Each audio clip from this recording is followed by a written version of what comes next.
I had some time ago heard an NPR article that started off with fake interviews.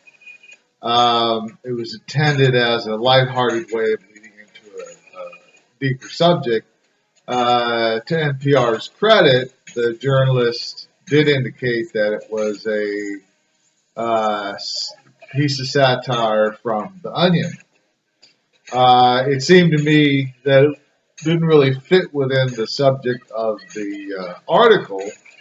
I think it was. It seemed to me that it was more like either the author or the journalist wanted to give people an introduction to the Onion and figured out a way of fitting it into an article.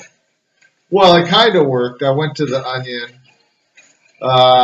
looked it over, saw it was a satire site. Didn't really pique my interest, so um, I kind of forgot about it. Then a few weeks later, this conservative acquaintance showed me an online article about President Obama. I looked it over quickly because it was at work, and it didn't seem like it was real, but he had insisted that he did some research and verified that it was a factual article. That evening, I look up the article, read through it. Wait a minute, it just doesn't. Did, did, it seemed. I mean, they were quoting people and doing all the stuff in the article as if it was a real article, and there wasn't any punchline or anything humorous. It was done like it was a serious article about President Obama. But I ran some searches and found that not only was the article uh, a satire article, but it was on a website which was basically a conservative version of The Onion, basically a satire site with a conservative bent.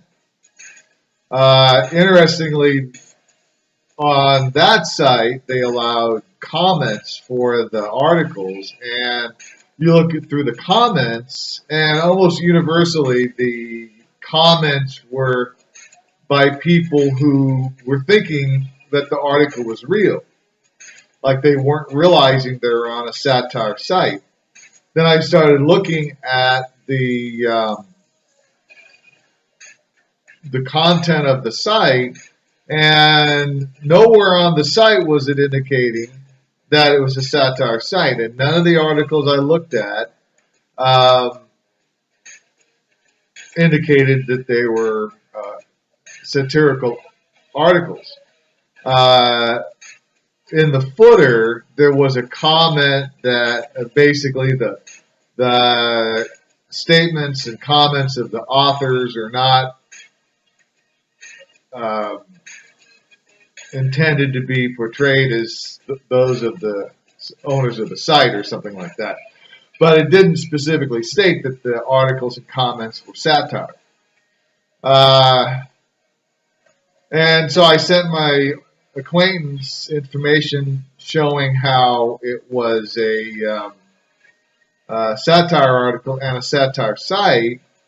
Some of the information I found was also relating to how even some news agencies had picked up not just that article, but other articles on the site and had reported the satire as actual news.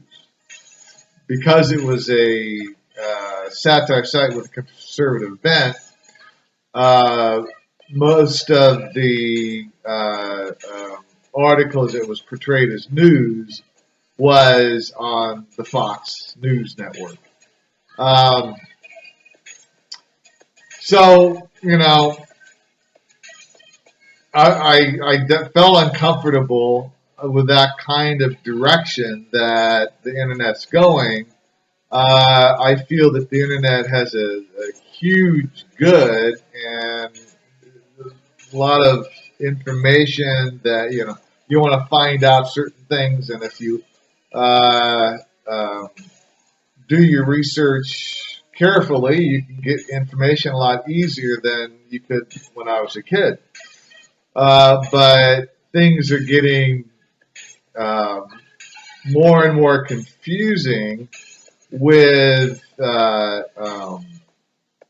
stuff being portrayed as factual that's not. I mean, a lot of it, a lot of us know, when you hear someone on YouTube or, people's comments are comments, but when you start getting into actual uh, pieces that look like articles, that's kind of going into a danger zone. But I went about other things, and it wasn't something that uh, um, disturbed me too greatly. Then this morning, I'm looking over some news articles that are linked up on this news repository site, and one of the articles was about a line of research that the headline had indicated was being abandoned. I'm like, wait a minute, what? I'm not going to go even give it credit by even stating what it was about, but it was saying that this particular research was being abandoned because those involved with it had realized there was no way that they could actually uh, um, um, find out the facts um, and verify the facts. I'm probably misquoting it now, but it turned out to be an article on The Onion, which is kind of a liberal-leaning satire site. Now, in addition to The Onion not indicating that it's a satire site, in its logo in the header, it says something to the effect of the finest news source or something, right? Like it's portraying itself as a news site when it's a satire site. I guess their intent is that people will look over enough articles to realize that this is all satire. But again, the article relating to the abandoned research was written as if it was a real story and was quoting people who were real, which I didn't even know you could do. Quote people unfactually, if that's the right way of putting it. Basically, putting words in people's mouths. And there was nowhere in there that there was an obvious punchline or anything that seemed humorous, especially in the context of it stating that research was being abandoned, important research was being abandoned. And that got me thinking, maybe even obsessing on how it's getting easier and easier for people to become confused, even intelligent people who have a certain critical perspective when they look at stuff, picks up information and not realizing the source of the information and thinks things are real. It's not. I think it's unethical, or at least moving toward a lack of ethics for these satire sites to make themselves appear so much like real news services. They can excuse it with, well, all people have to do is look over the articles and realize that this is all comedy, but like both of these examples, they were serious looking articles that were picked up by news services as if they were real because the news services didn't have adequate protocols to ensure that it was getting its source, um, getting its information from a completely factual source. Um, it's bad enough that people in general tend to do that. You know, it's like I was raised in the show me state, which at least where I lived was far from being the show me state or prove it to me. So much that I was raised with, I discovered later, was just stuff that people were assuming was true, and but it wasn't. Now we've got these major sites that are doing that on a major scale and using the cop out that, oh, it's only satire. Um, that's moving into a rather large danger zone. Um, it goes back a ways. I remember well before I had seen Fargo, people were saying that Fargo, the movie, was based on actual events. And then when I watched it, I saw why people were saying that because they stated that in the very beginning of the movie. But then when you look into it, you realize that none of the events portrayed in the movie actually happened in reality, as far as the actual events. Their claim, I think the directors or writers or whatever, claimed that what they were actually saying was it was based on kind of a composition of events, that they weren't intending to portray the actual events in the movie as having happened. But that didn't fit with the actual statement in the beginning of the movie. And I've seen other movies that have done the same thing. I mean, crap, you look at Poltergeist and others that aren't based on actual events. They're based on people's stories of what actually occurred. Now, some would say that's drawing kind of a fine line, but I don't think it is, because if you're going to make some kind of statement that seems real, or you're making a statement that what you're portraying is based on things are real, that's substantially different than saying that what you're stating is satire, or what you're saying is based on hearsay or whatever.